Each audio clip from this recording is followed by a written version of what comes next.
Tal vez en este momento sientes que tu mente no te pertenece, que cada vez que intentas concentrarte en algo importante, aparece un pensamiento que te distrae, una preocupación que te roba la calma, una notificación que te arranca del presente. Y lo peor no es que te distraigas, lo peor es que ya te acostumbraste a vivir así. Llevas tanto tiempo funcionando en modo automático, saltando de una tarea a otra sin terminar ninguna, que empezaste a creer que eso eres tú, que naciste así, que tu cerebro simplemente no fue hecho para enfocarse. Yo te digo hoy que eso es mentira, eso no eres tú. Eso es lo que te has dejado creer porque nadie te enseñó a usar la herramienta más poderosa que tienes entre las dos orejas. Yo crecí en un mundo donde la disciplina no era una opción, era un idioma. En Japón, la cultura del esfuerzo silencioso se respira desde la infancia. Pero cuando llegué a Latinoamérica, descubrí algo que me dejó pensando durante años. Había personas con un talento extraordinario, con una creatividad que yo jamás había visto en ningún otro lugar del planeta, pero que no lograban sostener ese talento en el tiempo. Se encendían como fósforos, brillaban con una intensidad hermosa, pero se apagaban con la misma rapidez. Y me pregunté muchas veces, ¿por qué? La respuesta no estaba en la inteligencia, no estaba en los recursos, no estaba en la suerte.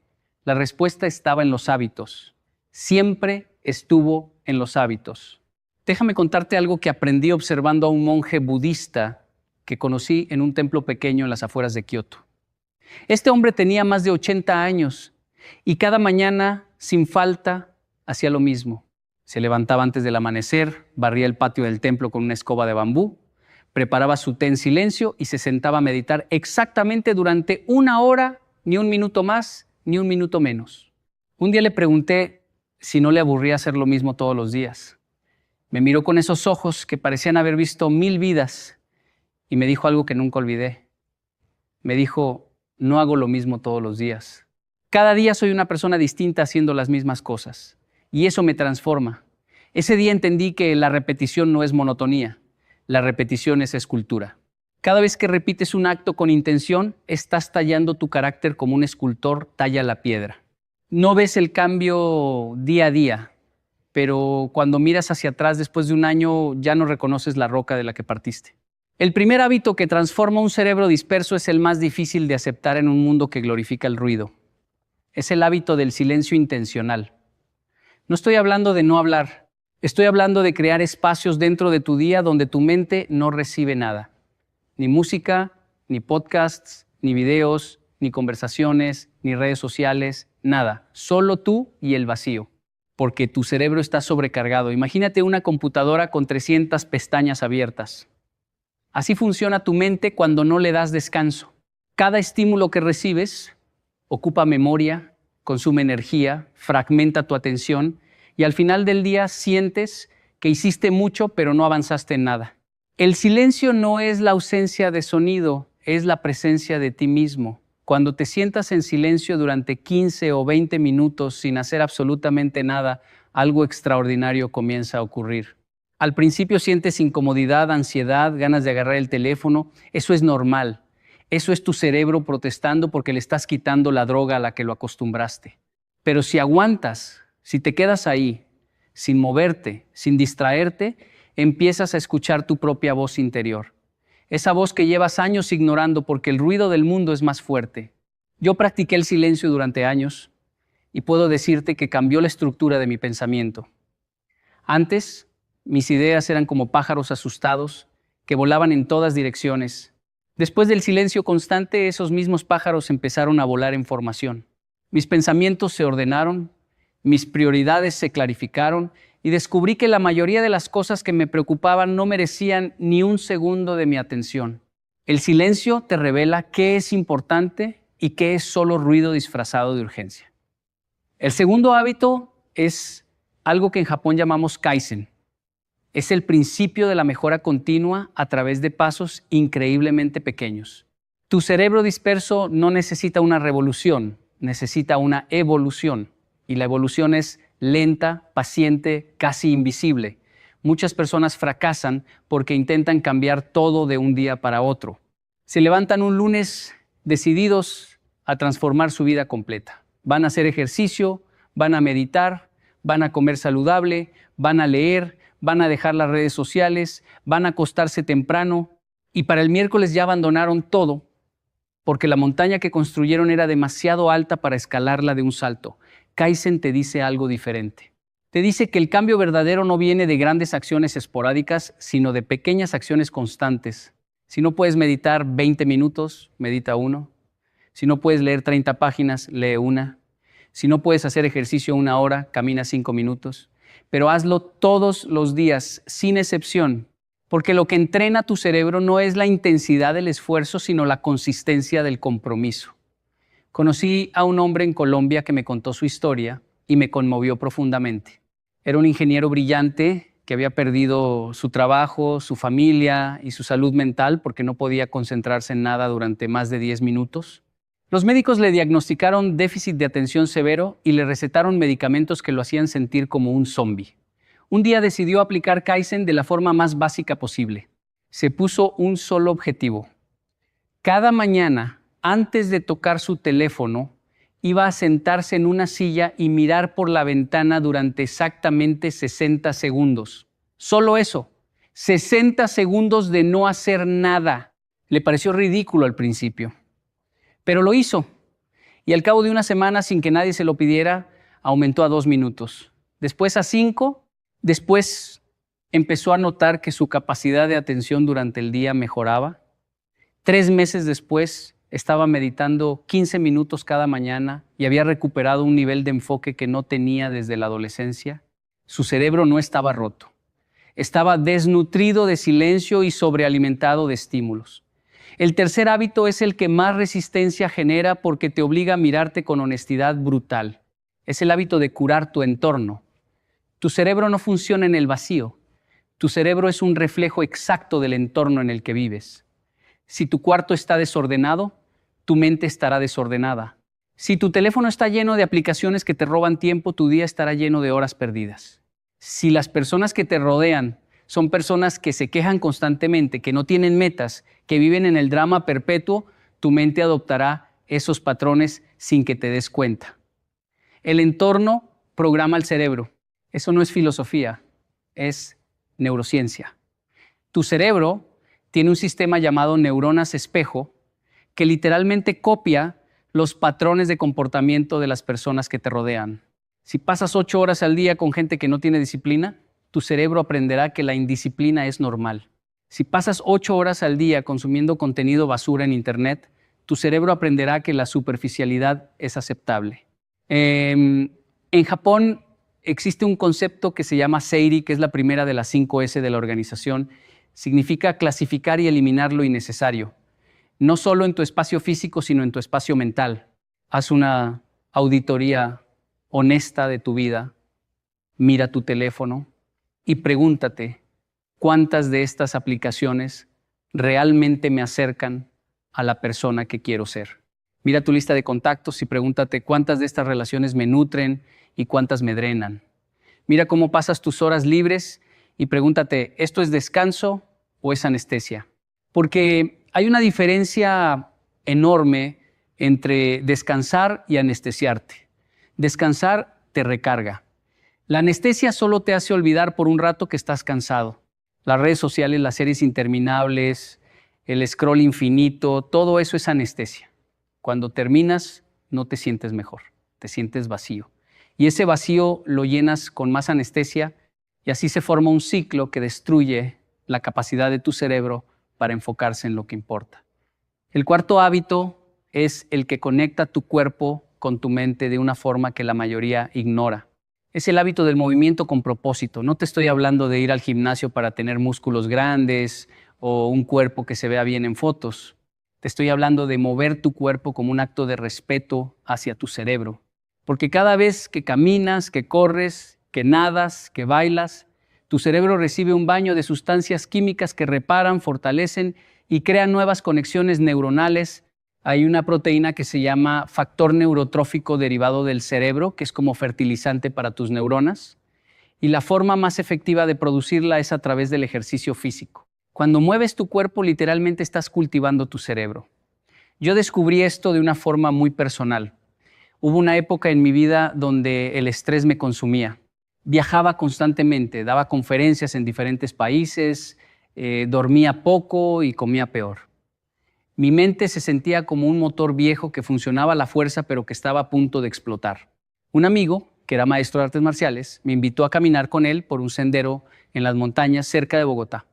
Caminamos durante 3 horas sin hablar, solo caminando, respirando, sintiendo el peso de cada paso sobre la tierra húmeda. Cuando llegamos a la cima, me sentí como si alguien hubiera limpiado los cristales de una ventana sucia en mi cabeza. Podía pensar con claridad por primera vez en meses. Ese día entendí que mi cuerpo no era un transporte para mi cabeza.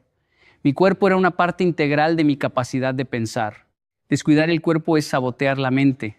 No necesitas correr maratones. Necesitas moverte 30 minutos al día con la conciencia de que cada paso es una inversión en tu capacidad mental. El quinto hábito es el que transforma la intención en dirección. Es el hábito de escribir tu propósito. Yo he conocido miles de personas en mis viajes por toda Latinoamérica, por Asia, por Europa, y puedo decirte con absoluta certeza que las personas más enfocadas que he conocido no son las más inteligentes ni las más talentosas. Son las que tienen un propósito tan claro que podrían describirlo con los ojos cerrados en una sola frase. Tu cerebro disperso no está disperso por accidente, está disperso porque no sabe hacia dónde ir. Es como un barco sin brújula en medio del océano.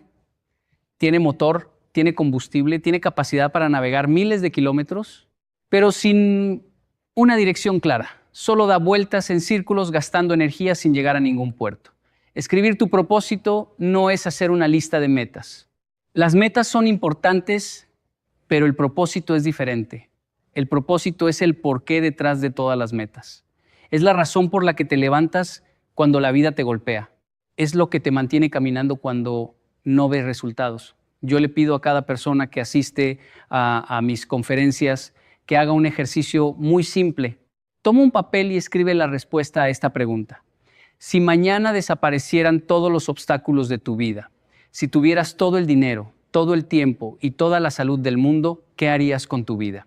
La respuesta a esa pregunta es tu propósito desnudo, sin excusas, sin limitaciones. Y cuando lo tengas claro, escríbelo y ponlo donde lo veas todos los días. Porque tu cerebro necesita un recordatorio constante de hacia dónde va. Sin ese recordatorio, la inercia del día a día te arrastra hacia la mediocridad, que es cómoda, pero que te destruye por dentro. Mi padre me enseñó algo cuando yo era niño que llevo grabado en el alma. Estábamos en nuestro pequeño taller en Japón y yo me quejaba porque el trabajo era repetitivo y aburrido. Yo quería estar afuera jugando con los otros niños.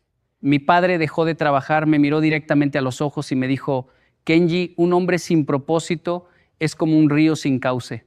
El agua existe, la fuerza existe, pero sin dirección solo crea pantano. Un río con cauce, por pequeño que sea, puede atravesar montañas.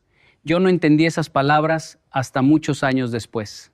Pero cuando las entendí, cambiaron mi forma de vivir para siempre. No importa cuánta energía tengas, si no tienes cauce, solo creas pantano. Y muchas personas que conozco viven en pantanos que ellas mismas crearon por falta de dirección. El sexto hábito es quizás el más contradictorio en una sociedad que nos enseña a vivir siempre en el futuro o en el pasado. Es el hábito de la gratitud presente. Tu cerebro disperso vive en 2 tiempos que no existen: ayer y mañana. Se preocupa por lo que ya pasó, que no puede cambiar. Se angustia por lo que podría pasar, que no puede controlar. Y mientras tanto, el único momento real, este preciso instante en el que estás escuchando mis palabras, se le escapa como agua entre los dedos. La gratitud es el ancla que sujeta tu mente al presente. Cuando practicas la gratitud de forma consciente y deliberada, obligas a tu cerebro a buscar evidencia de cosas buenas en tu realidad actual. Y aquí está lo fascinante de la neurociencia. Tu cerebro encuentra lo que busca. Si le ordenas buscar problemas, encontrará problemas en todas partes. Si le ordenas buscar razones para agradecer, encontrará razones para agradecer incluso en medio del caos. Hay un ejercicio que transformó mi perspectiva completamente. Todas las noches, antes de dormir, escribo 3 cosas por las que estoy agradecido ese día, pero no cosas genéricas como mi salud o mi familia. cosas específicas y pequeñas. El sabor del café de esta mañana, la sonrisa del vendedor que me atendió en la tienda, la brisa que sentí en la cara mientras caminaba, el sonido de la lluvia cayendo sobre el techo mientras trabajaba. Cuando empecé a hacer esto, algo cambió en mi cerebro. Empecé a notar cosas que antes eran invisibles para mí. Empecé a vivir con más presencia, con más atención al momento actual, y cuando vives en el presente, tu mente deja de correr descontroladamente entre el pasado y el futuro. Se aquieta, se enfoca, se vuelve poderosa. Un maestro que tuve en mi juventud solía decir que la mente dispersa es como un mono borracho que salta de rama en rama sin descanso. La gratitud es la cuerda que amarra al mono a una rama. No lo mata, no lo reprime, simplemente le da un lugar donde quedarse y desde esa rama el mono puede observar el bosque entero con claridad en lugar de estar saltando de un lado a otro sin ver nada realmente. Tu cerebro disperso necesita esa cuerda. La gratitud es la práctica más sencilla y más poderosa para crear enfoque mental. No cuesta dinero, no requiere equipo especial, no necesita un maestro que te guíe, solo necesita tu decisión de practicarla cada día. Y llegamos al séptimo hábito. El que cierra el círculo y le da sentido a todos los demás es el hábito de servir a algo más grande que tú mismo. Cuando tu cerebro solo piensa en tus problemas, en tus metas, en tus deseos, en tus miedos, se convierte en una cámara de eco donde los mismos pensamientos rebotan una y otra vez hasta volverse ensordecedores. Pero cuando diriges tu energía mental hacia servir a otros, algo mágico ocurre. Tu cerebro se organiza alrededor de un propósito que trasciende tu ego y, paradójicamente, al dejar de pensar tanto en ti mismo, resuelves muchos de los problemas que te atormentaban. Yo he viajado por comunidades rurales en Colombia, en Perú, en México, en Ecuador, y he visto algo que contradice toda la lógica de la productividad moderna. He visto personas con muy poco, con recursos mínimos, que tienen una claridad mental y una paz interior que muchos ejecutivos millonarios envidiarían. Y cuando les pregunto cuál es su secreto, la respuesta es siempre la misma en diferentes palabras. Vivo para mi comunidad, vivo para mi familia, vivo para que otros estén mejor. El servicio no es un acto de caridad, es un acto de sanidad mental. Cuando ayudas a alguien, tu cerebro libera serotonina, dopamina y oxitocina, las 3 hormonas que crean bienestar profundo. Pero además, el servicio te da perspectiva, te saca de la burbuja de tus propios problemas y te muestra que el mundo es más grande que tus preocupaciones. Conocí a una mujer en Medellín que había sufrido una depresión severa durante 5 años. Había probado todo, medicamentos, terapias, retiros espirituales, viajes, nada funcionaba.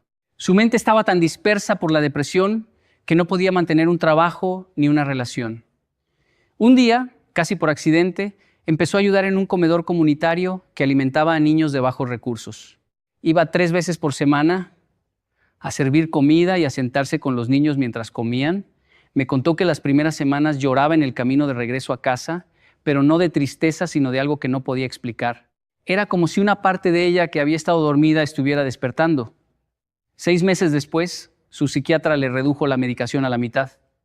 1 año después, la eliminó por completo. Ella me dijo con lágrimas en los ojos, mi cerebro no necesitaba más pastillas. Necesitaba una razón para funcionar. Y esos niños me la dieron. Ahora quiero que entiendas algo fundamental. Estos 7 hábitos no son una receta mágica que transformará tu vida de la noche a la mañana. Si alguien te promete eso, te está mintiendo. La transformación real es lenta, es incómoda, tiene retrocesos, tiene días donde sientes que no avanzas, tiene momentos donde quieres dejarlo todo y volver a lo que conoces, pero eso es precisamente lo que hace la diferencia. La persona que persiste cuando el camino se vuelve difícil no es la persona que tiene más fuerza de voluntad, es la persona que entendió que el camino difícil es el camino correcto. En Japón tenemos un concepto que se llama gaman. Es la capacidad de soportar lo insoportable con paciencia y dignidad. No es resignación pasiva, no es aceptar el sufrimiento sin hacer nada. Es mantener la compostura y seguir adelante cuando todo dentro de ti te grita que te detengas.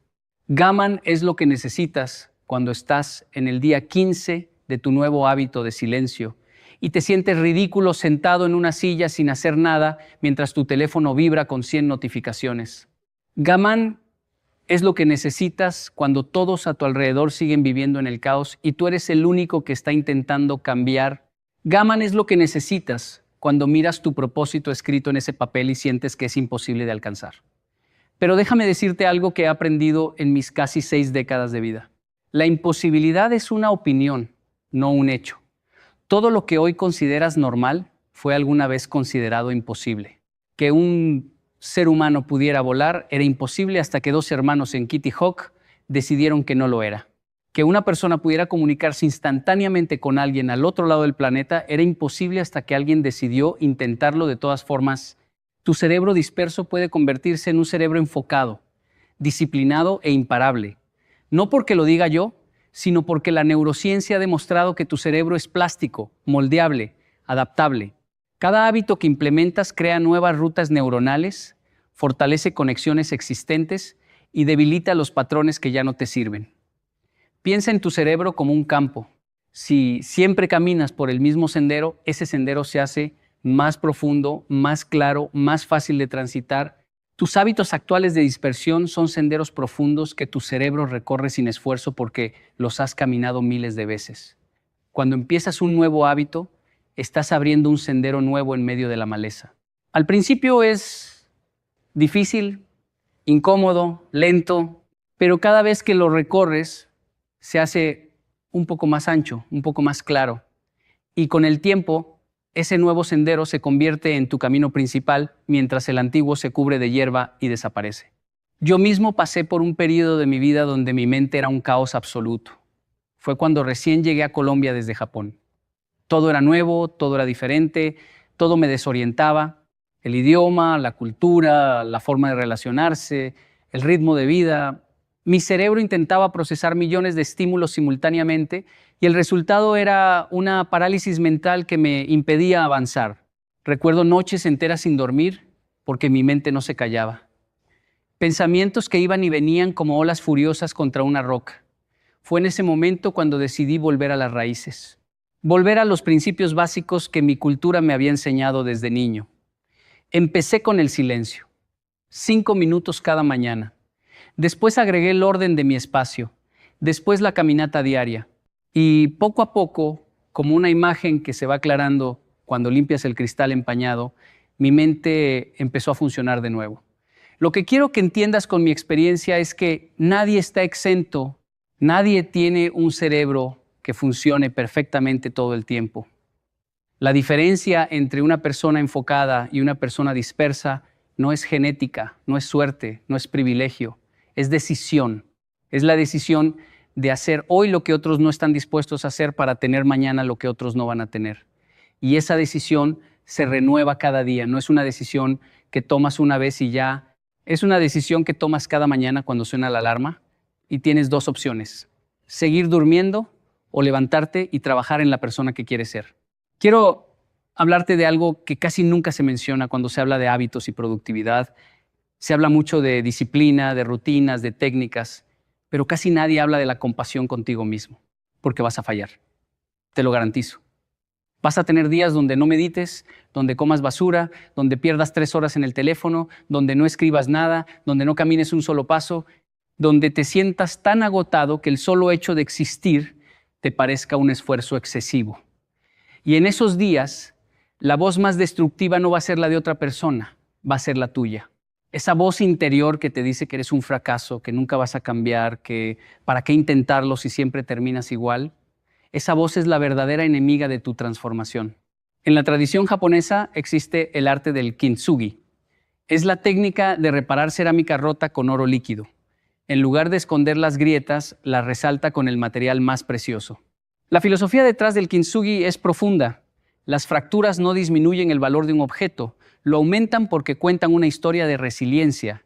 Tu cerebro disperso, tus fracasos, tus días malos, tus recaídas, todo eso son grietas que puedes llenar con oro si decides tratarlas con compasión en lugar de crueldad. Cada vez que fallas y vuelves a empezar, esa grieta se llena de oro. Y con el tiempo, esas grietas reparadas se convierten en las partes más fuertes y más hermosas de tu carácter. Déjame darte una imagen que me acompaña desde hace muchos años. Imagina que estás en un cuarto oscuro, un cuarto tan oscuro que no puedes ver tu propia mano frente a tu cara. Ese cuarto es tu mente dispersa, es el caos, es la confusión, es la sensación de estar perdido sin saber en qué dirección moverte. Ahora imagina que alguien te da una vela, una sola vela pequeña. El cuarto sigue siendo oscuro, pero ahora puedes ver 1 metro a tu alrededor. No ves todo el cuarto, no conoces sus dimensiones, no sabes dónde están las puertas ni las ventanas, pero puedes dar un paso, un solo paso seguro hacia adelante. El primer hábito es esa vela, el silencio. Cuando lo enciendes, ves un poco. El segundo hábito, Kaizen, es otro paso, y otro, y otro. El tercer hábito, curar tu entorno, es abrir una ventana que deja entrar un rayo de luz natural. El cuarto, el movimiento, es encender una lámpara. El quinto, escribir tu propósito, es encontrar la puerta de salida. El sexto, la gratitud, es girar la manilla. Y el séptimo, el servicio, es abrirla de par en par y salir a la luz del sol. No necesitas iluminar todo el cuarto de golpe. Solo necesitas la primera vela, solo necesitas el primer paso y cuando lo des, descubrirás algo que cambiará tu vida. El segundo paso es más fácil que el primero y el tercero más fácil que el segundo, porque cada paso crea momentum, cada hábito alimenta al siguiente, cada pequeña victoria le dice a tu cerebro que el cambio es posible. Hay una historia que me contó un campesino en el eje cafetero de Colombia que me parece la metáfora perfecta para lo que estoy diciendo. Me dijo que cuando era joven, su abuelo le enseñó a afilar machetes. El viejo tomaba el machete oxidado y desafilado y empezaba a pasarlo por la piedra de afilar con movimientos lentos y constantes. El joven, impaciente, le preguntó por qué no lo hacía más rápido. El abuelo le respondió: si lo hago rápido, genero más calor que filo. El machete se calienta pero no corta. Si lo hago lento, cada pasada quita una capa microscópica de metal y deja el filo perfecto. La prisa calienta pero no afila. Tu cerebro es ese machete. Los 7 hábitos son la piedra de afilar. Si intentas implementarlos todos a la velocidad de la desesperación, vas a generar calor, vas a sentir que algo está pasando, pero cuando intentes cortar, el filo no estará ahí. Hazlo lento, hazlo constante, hazlo con la paciencia de un artesano que sabe que la obra maestra no se termina en un día. Yo sé que muchos de ustedes están buscando resultados rápidos. Vivimos en la era de lo instantáneo. Comida instantánea, comunicación instantánea, gratificación instantánea. Todo está diseñado para que obtengas lo que quieres ahora mismo, sin esfuerzo, sin espera. Pero tu cerebro no funciona así. Tu cerebro es un órgano biológico que se adapta lentamente. Las conexiones neuronales no se construyen de la noche a la mañana. Se construyen con repetición, con tiempo, con paciencia. Y eso está bien, porque lo que se construye rápido se destruye rápido. Lo que se construye lentamente tiene raíces profundas que ninguna tormenta puede arrancar. Mira un árbol de bambú. Durante los primeros 5 años después de plantarlo, no ves absolutamente nada sobre la superficie. Nada. Podrías pensar que la semilla está muerta, que fue un esfuerzo inútil, que perdiste tu tiempo, pero debajo de la tierra, las raíces del bambú se están extendiendo en todas direcciones, creando una red subterránea masiva, sólida e irrompible. Y cuando finalmente rompe la superficie, el bambú crece hasta 30 metros en apenas 6 semanas. 30 metros en 6 semanas después de 5 años de aparente inactividad. Tus hábitos son las raíces del bambú. Vas a pasar semanas, tal vez meses, donde sientas que no está pasando nada, que meditas y sigues distraído, que caminas y sigues ansioso, que escribes tu propósito y sigues perdido. Pero debajo de la superficie, tu cerebro está creando nuevas conexiones, fortaleciendo nuevas rutas, construyendo la infraestructura neuronal que un día, cuando menos lo esperes, se manifestará como una claridad mental que te dejará sin palabras. Permíteme ser completamente honesto contigo en este momento. Yo no soy un genio.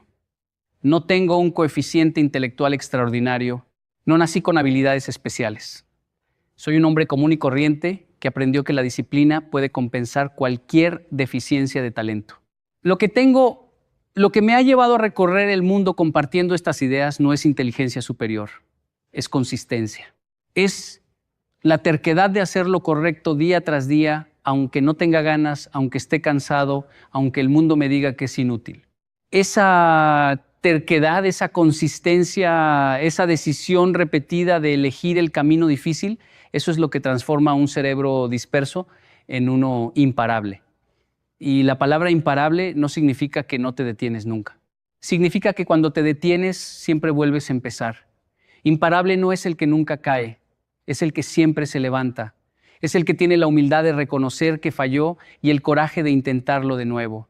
He visto personas con todo en su contra lograr cosas extraordinarias simplemente porque se negaron a quedarse en el suelo. Y he visto personas con todas las ventajas del mundo desperdiciar su potencial porque la primera vez que algo se puso difícil, decidieron que no era para ellos. Si estás escuchando estas palabras hoy, no es casualidad. Algo en ti te trajo hasta aquí. Algo en tu interior sabe que eres capaz de más. Que ese cerebro disperso, esa mente inquieta, esa sensación de estar siempre corriendo sin llegar a ningún lado, no es tu sentencia final, es tu punto de partida. Es la oscuridad antes del amanecer. Es la semilla de bambú que todavía está bajo tierra, pero que ya está construyendo sus raíces. Empieza con el silencio.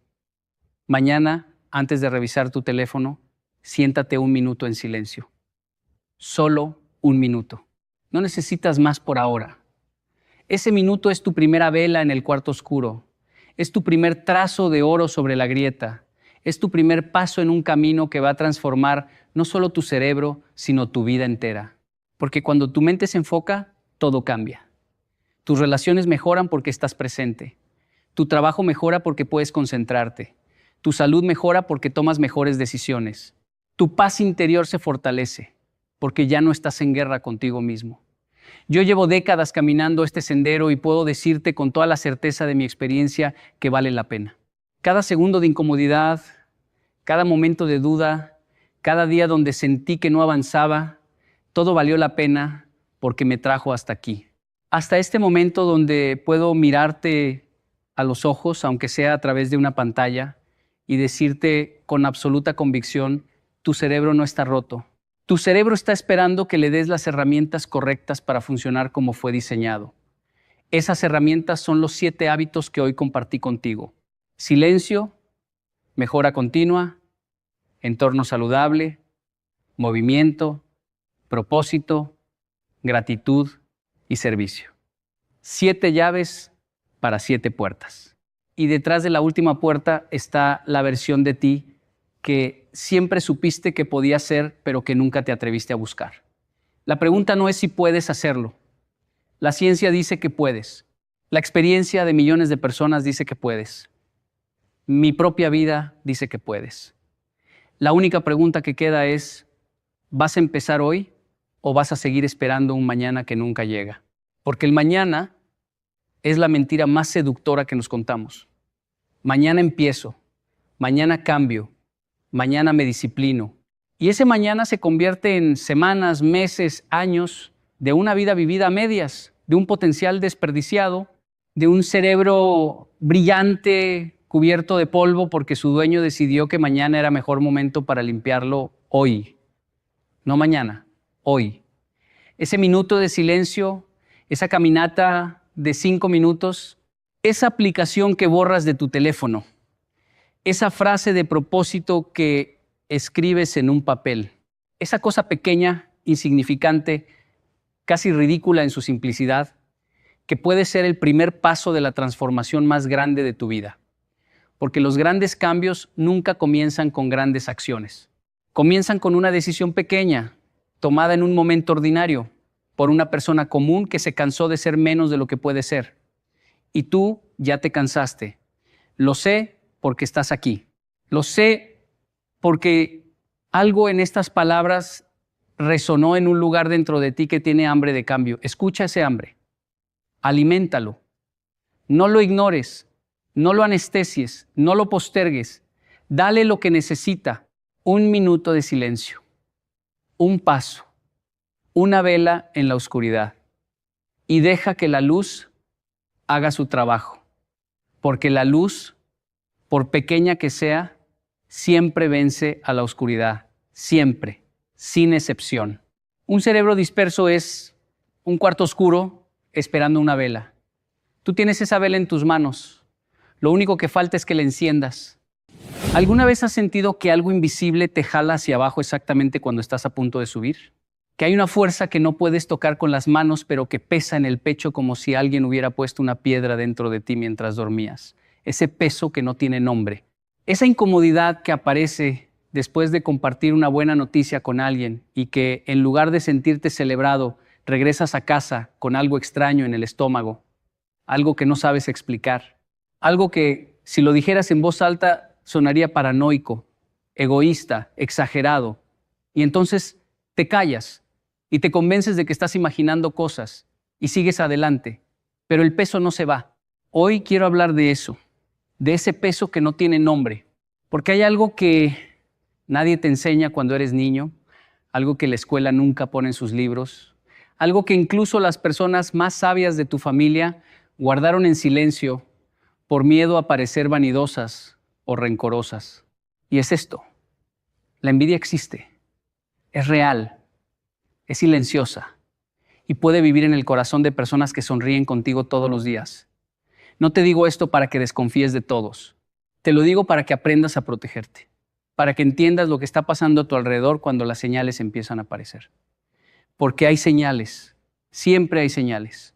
Y aprenderlas no te hace desconfiado, te hace sabio. Tengo 58 años, toda mi vida trabajé con madera, con mis manos, construyendo muebles, puertas, ventanas, cosas que duran. En ese trabajo aprendí algo que va más allá del oficio. Aprendí que la madera tiene una memoria, que donde hubo una herida, donde la cortaron, donde la doblaron a la fuerza, siempre queda una marca, siempre. No importa cuánta lija le pases encima, la marca está ahí, debajo. La madera lo recuerda todo, las personas también. Las personas recuerdan todo. Y cuando alguien te tiene envidia, aunque sonría, aunque abrace, aunque diga que te quiere, hay una memoria en su mirada que no puede esconder para siempre. Hoy vamos a aprender a leerla. Tengo una taza de cerámica azul en mi taller, está desportillada en el borde, la llevo usando más de 20 años.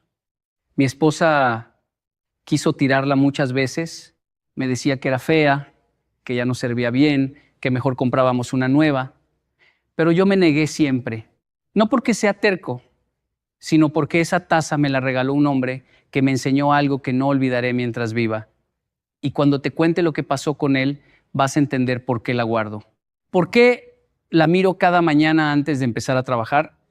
¿Por qué el borde desportillado no me parece una falla, sino un recordatorio?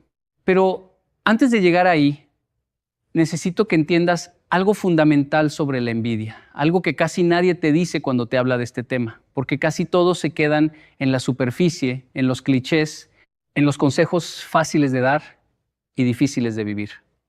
La envidia no siempre viene de tus enemigos. Eso sería demasiado simple, demasiado ordenado. La vida no funciona así. La envidia de verdad, la que duele, la que te confunde, la que te hace cuestionar tu propio juicio, esa viene de personas cercanas, viene de gente que conoces, que te conoce, que sabe exactamente dónde golpear porque pasó suficiente tiempo contigo como para aprender la geografía de tus debilidades. Y lo más doloroso no es descubrir que alguien te tiene envidia. Lo más doloroso es descubrir quién. Porque cuando lo descubres, se rompe algo. Y ese algo que se rompe no siempre se puede reparar. No porque seas rencoroso, sino porque algunas verdades, una vez que entran en los ojos, no pueden ser desenterradas. Se quedan ahí. Y cambian la manera en que ves todo. Pero primero, antes del quién, necesitas entender el qué. ¿Qué es exactamente lo que estás mirando cuando la envidia está presente? ¿Cuáles son esas señales que el cuerpo de la otra persona emite, aunque la boca diga lo contrario? Porque el cuerpo no miente. El cuerpo siempre dice la verdad que la mente intenta ocultar. La primera señal es la más sutil de todas. Y por eso es la más peligrosa. Cuando alguien te tiene envidia, Sus felicitaciones nunca llegan completas. Hay algo en ellas que falta, un hueco, una pausa demasiado larga antes de decir qué bueno por ti. Una sonrisa que empieza bien, pero que si la miras con cuidado, no llega a los ojos. O peor, llega a los ojos, pero como una sombra, no como una luz. Yo demoré años en aprender a ver esa diferencia. Años en los que confundí esa sombra con timidez, con cansancio, con distancia, pero no era ninguna de esas cosas. Una vez, hace mucho tiempo, conseguí un contrato grande, el más grande que había tenido hasta entonces. Un hotel antiguo en el centro de la ciudad quería que yo reformara todo su mobiliario.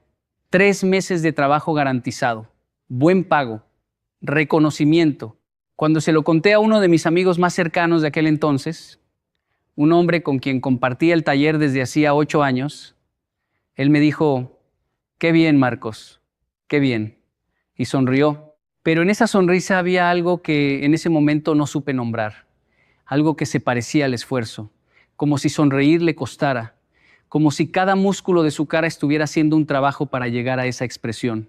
Y yo, que lo conocía bien, que había trabajado con él durante casi una década, no lo vi, o no quise verlo, porque a veces la lealtad que sentimos por alguien nos ciega antes de protegernos. Eso es la primera señal. Las felicitaciones que suenan bien, pero que cuando las recuerdas solas, en el silencio de la noche, suenan a vacío, como madera hueca. Suenan bien cuando las golpeas por fuera, pero cuando presionas un poco más, notas que no hay nada dentro. La segunda señal es más visible, pero igualmente confusa, porque puede disfrazarse de algo completamente diferente. Cuando alguien te tiene envidia, se convierte en un experto en relativizar tus logros. No necesariamente los ataca de frente. Eso sería demasiado obvio. En cambio, los rodea, los mete en un contexto que los achica. Sí, pero te ayudó el momento. Sí, pero tuviste suerte con esa oportunidad. Sí, claro. Pero también hay que ver cuánto trabajo te va a costar mantener eso. Y así, con cada frase, van poniendo capas encima de lo que lograste. Capas que no destruyen, sino que oscurecen. Que van haciendo más pequeño lo que era grande, más dudoso lo que era claro, más pesado lo que debería ser una celebración. Lo que esa persona está haciendo en realidad no es analizarte con objetividad, está protegiéndose a sí misma. Porque si tu éxito es completamente genuino, completamente tuyo, completamente el resultado de tu esfuerzo y tu dedicación, entonces su propia vida queda en evidencia de una manera que no puede soportar. Necesita que haya una razón externa, una circunstancia, una mano invisible, algo que explique por qué tú lograste y ella no. Porque si no hay esa razón, si no hay ese pero, entonces tiene que mirar hacia adentro. Y hacia adentro duele.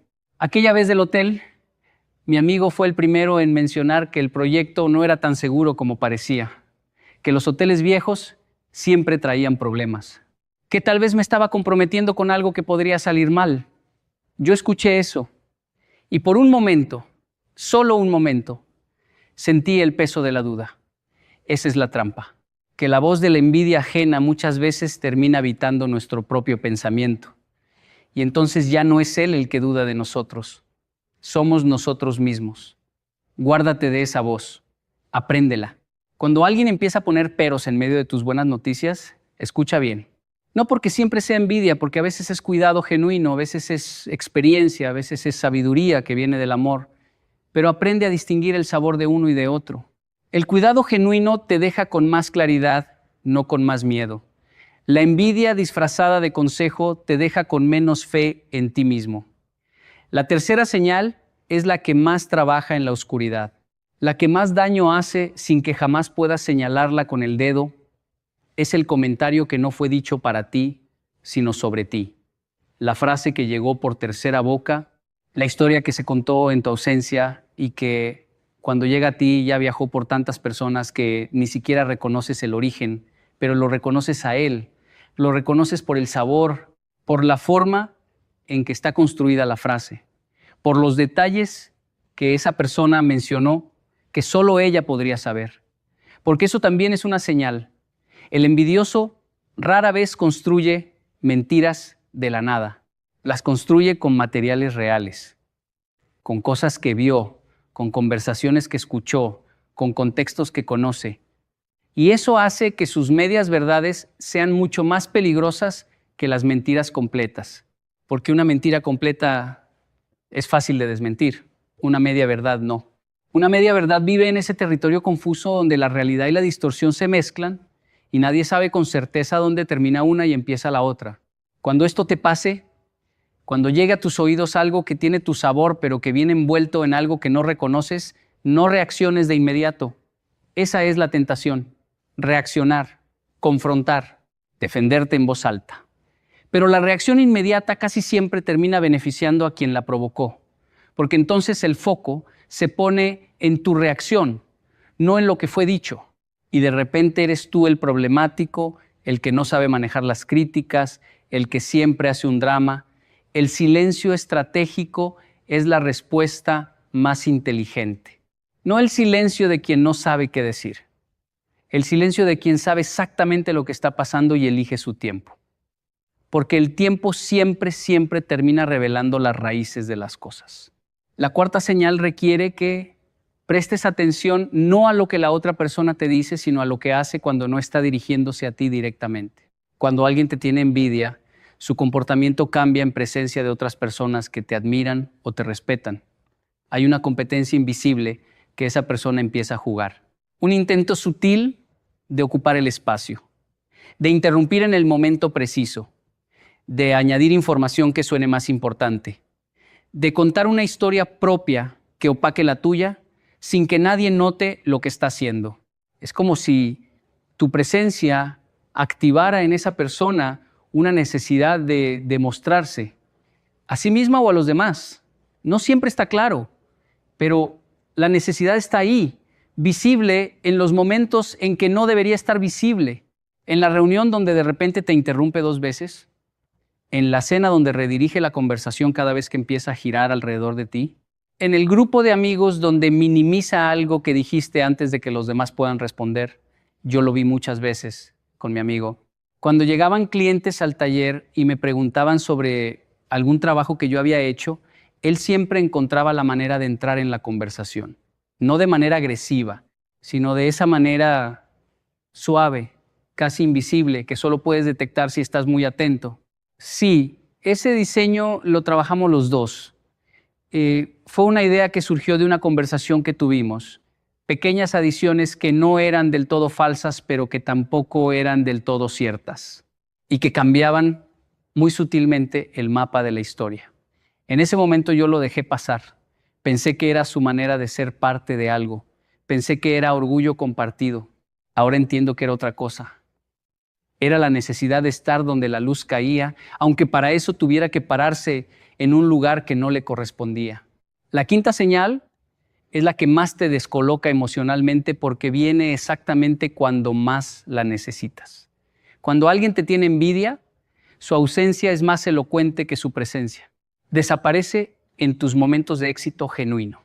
O aparece, pero de una manera extraña, a destiempo, como si llegara tarde a una fiesta que ya terminó. Ay, no me enteré a tiempo. Estaba ocupado ese día. Qué pena. Hubiera querido estar.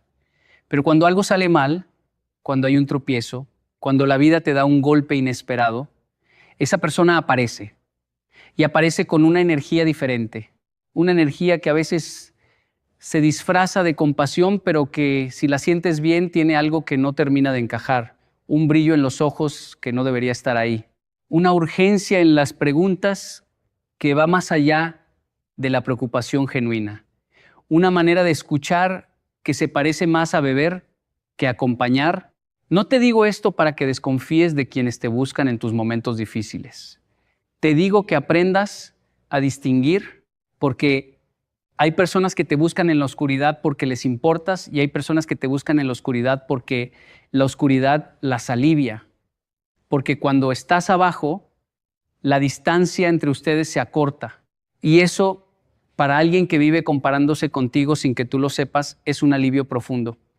Casi como tomar aire después de mucho tiempo bajo el agua. La taza azul me la regaló ese hombre hace exactamente 16 años.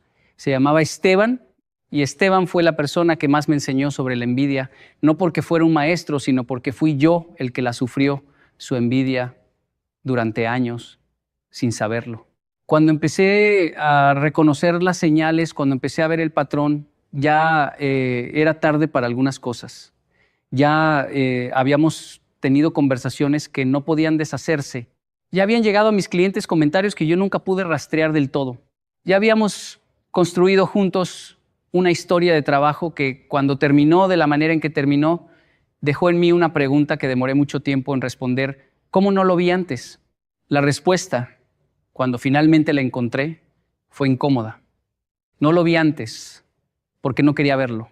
Porque querer a alguien, confiar en alguien, creer en la lealtad de alguien, a veces funciona como una capa de neblina que pones voluntariamente sobre ciertas cosas, no por ignorancia, por necesidad, porque la alternativa, que es ver la verdad completa, implica perder algo. Y a veces preferimos el peso invisible de lo que no nombramos al dolor claro de lo que nombramos y ya no podemos olvidar. Pero llegó un día. Llegó, como siempre llegan esos días, sin aviso y sin permiso. Fue un sábado por la mañana en el taller. Esteban había llegado antes que yo. No era raro, a veces abría él, a veces yo. Pero ese día llegué temprano porque había olvidado algo la noche anterior y lo encontré sentado en mi mesa de trabajo, con el teléfono en la mano, hablando con alguien. No escuché todo. Solo alcancé a escuchar lo suficiente. Una frase. 2 frases, el nombre de un cliente mío, un precio que él estaba ofreciendo, una historia que estaba contando sobre el trabajo que ese cliente me había encargado a mí, contada desde adentro, con todos los detalles que solo alguien con acceso a mi taller podría saber. Me quedé en el umbral de la puerta, él no me vio, terminó la llamada, se levantó y cuando se giró y me encontró ahí, su cara hizo algo que yo nunca le había visto hacer, no se puso nervioso.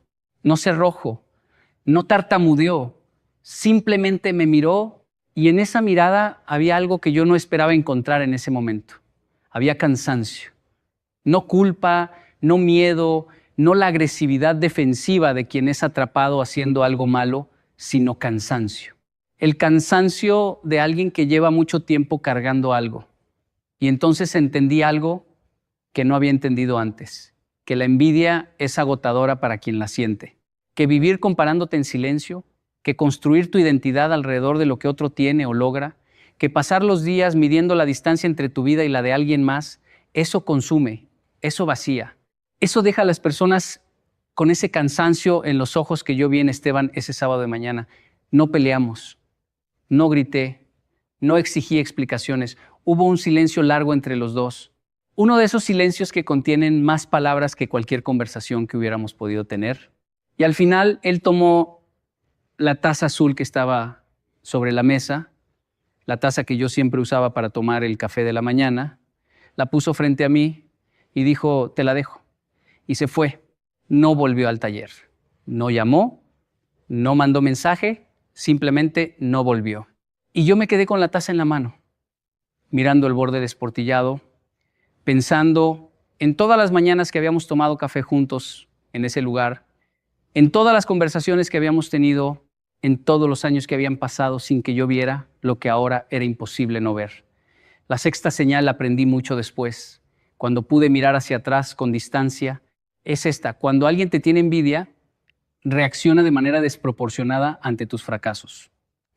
No de manera abierta, no de manera que puedas señalar, sino de manera interna, que se filtra en pequeños detalles, en la rapidez con que cambia el tema cuando ya estás recuperándote de algo difícil. En el comentario aparentemente inocente que revive una herida que ya estaba sanando en la historia que menciona en el momento menos oportuno, ¿no fue ese el año en que se cayó el proyecto del hotel? Dicho como si nada, dicho como un dato, pero dicho en el momento exacto en que estabas contando algo nuevo, algo que iba bien, Esteban lo hacía. Lo hacía de manera tan natural que nunca lo vi hasta que no estuve mirándolo desde la distancia. Cada vez que yo comenzaba a levantarme de algo difícil, había una frase suya que me jalaba justo 1 centímetro hacia abajo. Solo 1 centímetro, no suficiente para que yo lo notara en el momento.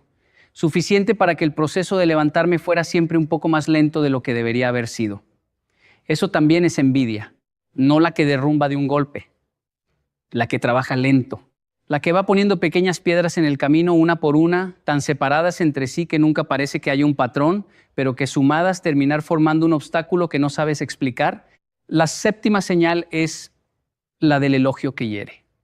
Hay personas que aprendieron consciente o inconscientemente a elogiar de una manera que lastima más que una crítica directa. Qué bueno que te quedó así, yo nunca hubiera podido.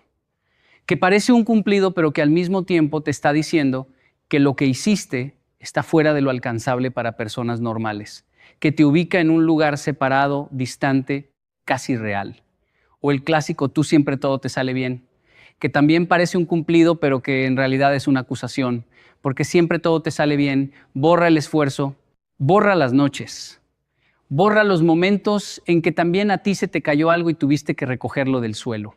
Borra tu humanidad y la reemplaza con una imagen que es fácil de resentir porque ningún ser humano real puede sostenerla.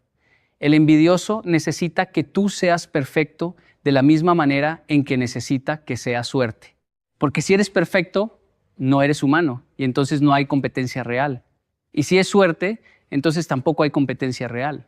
De cualquiera de las dos maneras, el envidioso se protege de tener que reconocer la única verdad que no puede soportar, que tú te esforzaste, que tú perseveraste, que tú lo construiste con tus manos, que tú lo ganaste. La octava señal es física. El cuerpo habla aunque la boca calle. Y el cuerpo del envidioso habla de una manera particular en presencia de tu bienestar. Se cierra, se encoge. Cruza los brazos sin necesidad. Desvía la mirada en el momento en que debería sostenerla. Respira diferente. Hay una tensión que aparece en los hombros, en la mandíbula, en la forma en que posiciona el cuerpo respecto al tuyo. No siempre, no de manera constante, pero en ciertos momentos, en ciertos temas, cuando toca ciertos puntos, el cuerpo reacciona antes que la mente pueda controlarlo. Aprende a leer esos momentos, no para usarlos como arma, no para confrontar con ellos, sino para protegerte, para saber en tu interior con qué estás tratando, para no compartir más de lo que debes compartir con esa persona, para elegir con más cuidado qué pones en sus manos. Porque eso también hay que decirlo, no todo lo que vives merece ser compartido con todo el mundo. Hay cosas que son sagradas no porque sean secretas, sino porque son delicadas. Y las cosas delicadas necesitan manos gentiles. No todas las manos son gentiles. No todas las personas en tu vida están en condiciones de recibir tu bien sin que algo en ellas quiera romperlo, aunque sea inconscientemente. Eso no las hace malas personas en términos absolutos. Las hace personas con heridas que todavía no sanaron, personas que están peleando una batalla interna que tú no puedes ver, pero que sin querer se convierte en una batalla que también te afecta a ti. El envidioso, en la mayoría de los casos, no se levanta por la mañana decidido a hacerte daño. Se levanta con una incomodidad consigo mismo que no sabe cómo resolver. Y tú, sin pedirlo, sin buscarlo, te conviertes en el espejo frente al cual esa incomodidad se vuelve insoportable. La novena señal es la más difícil de aceptar porque implica hacerse preguntas incómodas sobre uno mismo. Cuando alguien te tiene envidia, a veces esa persona es alguien a quien tú en algún momento quisiste más que a muchos otros. Alguien en quien confiaste, alguien con quien compartiste, alguien con quien construiste algo. Y la pregunta que surge entonces no es solo ¿por qué me hace esto?, sino ¿qué parte de mí eligió no ver? ¿Y qué parte de cómo yo me relacioné con esta persona pudo alimentar esto sin que yo lo notara? No te digo esto para que te culpes. No hay culpa tuya en ser traicionado. Pero sí hay una responsabilidad, que es la de aprender. La de mirarte con honestidad y preguntarte si hay algo en la manera en que te presentas ante los demás, en la manera en que compartes tus logros, en la manera en que te relacionas con las personas cercanas, que podría estar cerrando en lugar de abriendo, distanciando en lugar de conectando. No siempre la respuesta es sí. A veces la respuesta es no. Y el problema es completamente de la otra persona. Pero la pregunta vale la pena hacerse, siempre. Porque el autoconocimiento, aunque duela, es una forma de libertad. Esteban no era malo. Lo digo con toda la convicción que tengo ahora, después de años de pensarlo. No era un hombre malvado. Era un hombre herido. Un hombre que había llegado a la carpintería desde un lugar de derrota, desde una historia familiar que no le había dado lo que necesitaba, desde años de intentar y no llegar. Y cuando llegó a mi taller y vio que yo había construido algo que funcionaba, algo que crecía, algo que las personas reconocían, algo en él no supo cómo sostener eso sin convertirlo en una comparación, sin convertirlo en una medida de su propio valor. Yo lo entendí tarde, demasiado tarde para que cambió algo entre nosotros, pero lo entendí. Y ese entendimiento me cambió la manera de mirar a las personas que vienen después. Porque ahora, cuando veo esas señales en alguien, no reacciono con ira, reacciono con distancia, con una distancia que no es hostilidad, sino cuidado, el cuidado de no poner en manos de alguien algo que todavía no está en condiciones de sostener, el cuidado de seguir siendo amable sin ser ingenuo, el cuidado de reconocer que hay personas en tu vida que te quieren genuinamente y que aún así cargan con una herida que se activa en presencia de tu bien. Y que esa activación no es personal en el fondo más profundo. Es el sonido de un dolor que todavía no encontró su camino. Eso no significa que debas quedarte cerca de quien te hace daño. No significa que debas sacrificar tu paz en el altar de la comprensión del otro. Puedes comprender y alejarte al mismo tiempo. Puedes perdonar sin volver. Puedes desearle bien a alguien desde la distancia que te permite seguir construyendo tu propia vida sin cargar con el peso de lo que esa persona todavía no resolvió. La envidia ajena no es tu problema para resolver, pero reconocerla es tu responsabilidad hacia ti mismo. Cuídate, cuida lo que compartes, cuida con quien celebras. No todo el mundo que te sonríe puede soportar tu alegría. Y no todo el mundo que te abraza tiene las manos vacías. Pero también recuerda esto, porque es igualmente importante. El hecho de que existan personas que te tengan envidia es en sí mismo una señal de que estás construyendo algo que vale la pena, de que estás llegando a lugares que otros también quisieran alcanzar, de que tu vida, con todos sus tropiezos y sus noches, con todo lo que perdiste y lo que ganaste, es una vida que merece ser vivida con orgullo. La envidia del otro no te empequeñece, te confirma. No la uses para creerte mejor que nadie. Úsala para entender que vas por buen camino, que lo que estás construyendo es real, que el esfuerzo que nadie ve tiene un peso que otros sí sienten, que tu presencia en el mundo, cuando es genuina, cuando está hecha de trabajo y de fe y de persistencia, tiene una forma que no pasa desapercibida. Y eso, aunque duela saberlo de esta manera, aunque llegue envuelto en una traición o en una desilusión o en una mirada que no esperabas encontrar en el rostro de alguien que creías conocer, eso es tuyo. Nadie puede quitártelo. Ni la envidia más silenciosa, ni la más ruidosa, ni la que viene de lejos, ni la que viene de cerca. Lo que construyes con las manos y con el corazón se queda contigo. El ruido de los demás es solo ruido. Pasa. Siempre pasa. Todas las mañanas, antes de empezar a trabajar, tomo el café en esa taza azul desportillada. La sostengo entre las dos manos, miro el borde roto y pienso en Esteban. No con rencor, con algo que tardé años en construir, pero que finalmente llegó con comprensión y con gratitud, porque sin él yo no habría aprendido a leer ciertas señales, no habría aprendido a cuidar lo que construyo, no habría aprendido a elegir con más cuidado a quién invito a estar cerca de lo que más me importa. La taza rota me recuerda que las cosas que más enseñan muchas veces son las que llegaron marcadas, que los bordes desportillados no hacen que algo deje de servir, que a veces la herida de una historia es exactamente lo que le da a esa historia su valor. Cuida tu vida, cuida lo que has construido, cuida con quién lo compartes y sigue construyendo, siempre sigue construyendo.